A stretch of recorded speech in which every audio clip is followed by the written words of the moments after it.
हे what's up guys, welcome back once again. दोस्तों आज हम लोग कैट मूवी का सेकंड पार्ट एक्सप्लेन करने जा रहे हैं। तो अगर आपने अभी पहला पार्ट नहीं देखा तो उसका लिंक आपको नीचे मिल जाएगा। पहले वो पार्ट देख लीजिए, तभी आपको ये समझ में आएगा। जैसे कि हमने पहले पार्ट में देखा था कि कैसे पेरी ने जेम्स की किस्मत बदल दी थी और अब वो किराए के घर से सीधा बंगलों में आ चुका है। और आज की रात वो एक क्रिसमस पार्टी में आया हुआ है जहाँ पे शहर के काफी अमीर लोग आए हुए और कुछ लेजेंडरी राइटर भी। तभी जेम्स और पेरी की एंट्री होती है और उसे देखकर सभी लोग उसका ऑटोग्राफ लेना शुरू करते हैं। दरअसल दोस्तों हाल ही में लिखी हुई इसकी बुक इस कदर पॉपुलर हुई कि सभी लोग उसके दीवाने हो चुके हैं और अब वो एक नई किताब लिखने का ट्राई कर रहा है, लेकिन अभी उसके दिमाग में कोई आइडिया नहीं आया। लेकिन वो किसी को कुछ बताता नहीं इस बारे में। पर एक राइटर जो कि काफी मशहूर होता है वो जेम्स को देखकर समझ जाती है और जाकर उसके पास कहती है कि तुम परेशान मत हो, दुनिया की बातों में मत आना, क्योंकि जब इंसान के पास खोने को कुछ नहीं होता तभी उसके अंदर कुछ पाने की चाह जागती है। तुम्हें भी जल्दी से एक नई बुक का आइडिया जरूर आएगा। अब इसके बाद वो बाहर जाता है, पर वहां पर उसे एक लड़का मिलता है जो नशे की हालत में था और बुरी तरह से एडिक्टेड भी। जेम्स से उसकी ऐसी हालत देखी नहीं जाती और इसीलिए वो उसे अपने साथ ले जाता है और उसे खाना खिलाता है।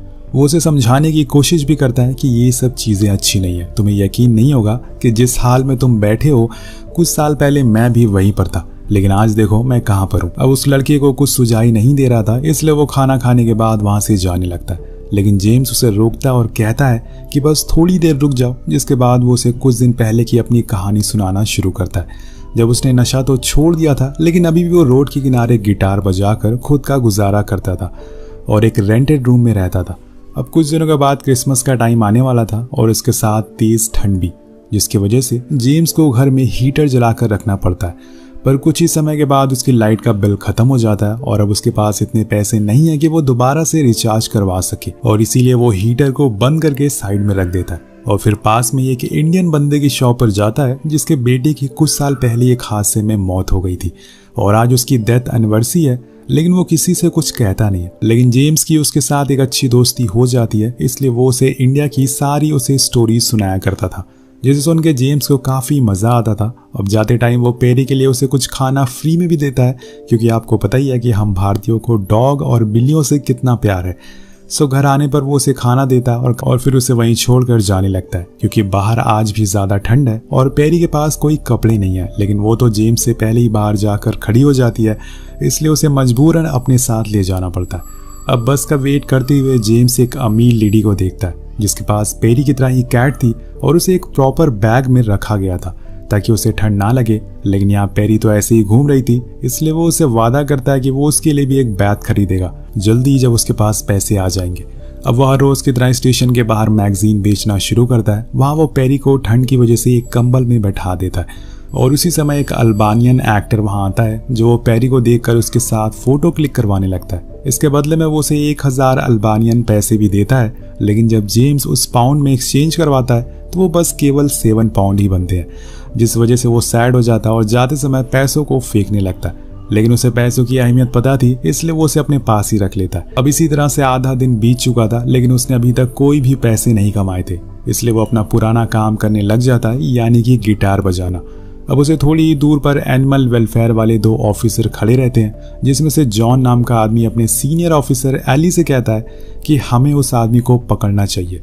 वो बस उस बिल्ली की वजह से पैसे कमा रहा है, अदरवाइज उसे कोई पैसे नहीं देगा। लेकिन एली उसकी बातों में नहीं आती और उसे अच्छे से पता था कि जेम्स उसे अच्छे से ख्याल रख रहा है। लेकिन जॉन को ऐसे आदमी बिल्कुल पसंद नहीं है जो जानवरों के नाम पर पैसे कमाए, इसलिए वो बार बार उससे कहता है कि हमें उस पर एक्शन लेना चाहिए। लेकिन तभी एक डॉग आकर पेरी के ऊपर भौंकने लगता है और यहाँ जॉन को मौका मिल जाता है। लेकिन अभी भी एली उसकी नहीं सुनती और कहती है कि हम जेम्स को बाद में देख लेंगे, पहले हम उस डॉग ओनर को देखते हैं, क्योंकि उसके पास जो डॉग है वो सिटी में लेकर घूमना इलीगल है।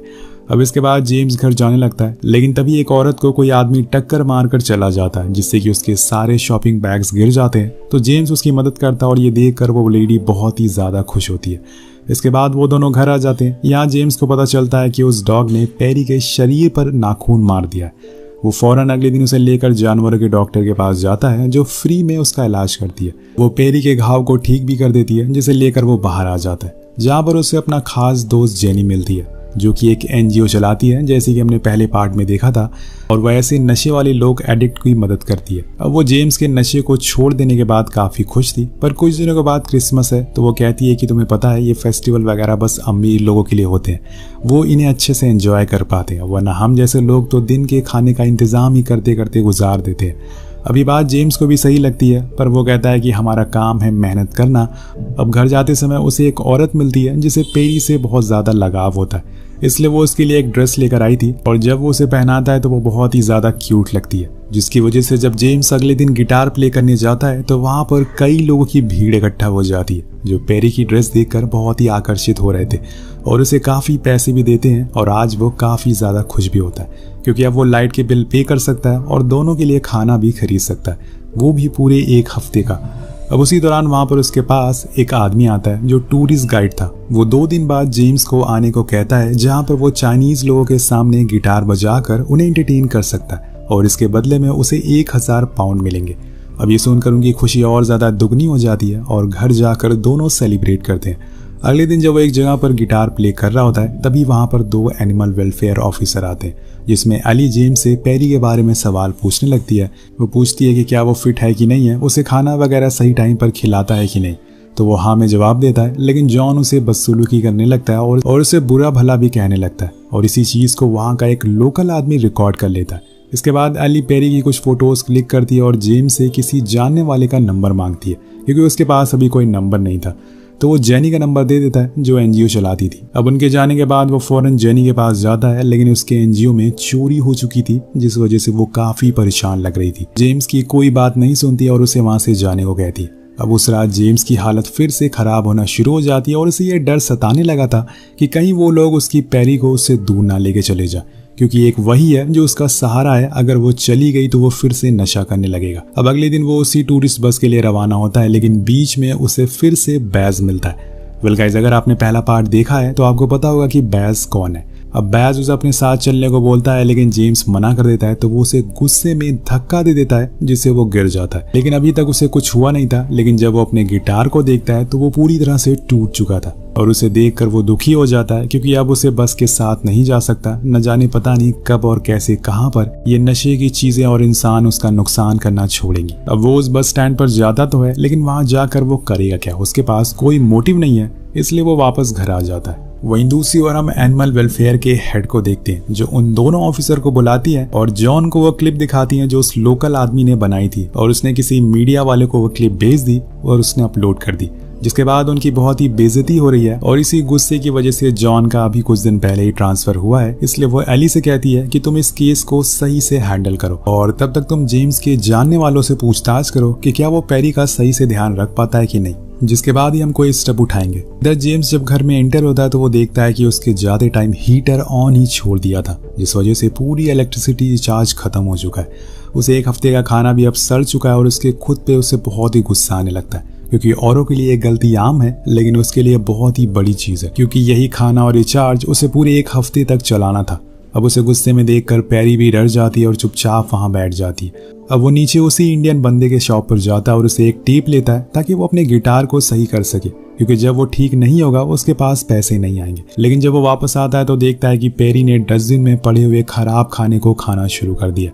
वो फौरन उसे डांट कर वहां से भगा देता है। अब उसे जल्दी से कुछ पैसे कमाने होंगे। अब अगले दिन जब वो काम में जाने लगता है तो आज पहली बार पेरी उसके साथ नहीं जाती। वो चुपचाप सोफे पर लेटी रहती है। जेम्स को लगता है कि शायद वो उसे गुस्सा है, इसलिए उसे वहीं छोड़कर चला जाता है, लेकिन काम में उसका ज्यादा ध्यान नहीं लगता और वो आधे दिन में ही वापस घर लौट आता है, क्योंकि यहाँ पर उसके दिमाग में वही सब बातें घूम रही थी कि कहीं वो ऑफिसर पेरी को उससे दूर न ले जाए। दूसरी ओर हम देखते हैं कि जेनी के पास एली आती है जेम्स और पेरी के रिश्ते के बारे में कुछ पूछताछ करने।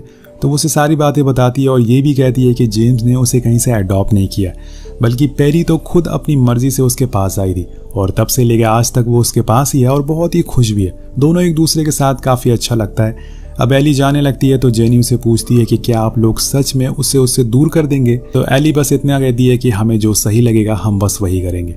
अब घर जाते टाइम जेम्स को उसे कुछ पुराने साथी मिलते जो कुछ समय पहले उसके साथ मैगजीन बेचने का काम करते थे, और उसमें एक निक नाम का भी आदमी होता है जो जेम्स को लगता है कि उसकी वजह से ही एनिमल वेलफेयर वाले उसके पीछे पड़े हुए, क्योंकि वो शुरू से ही पेरी से जलता था।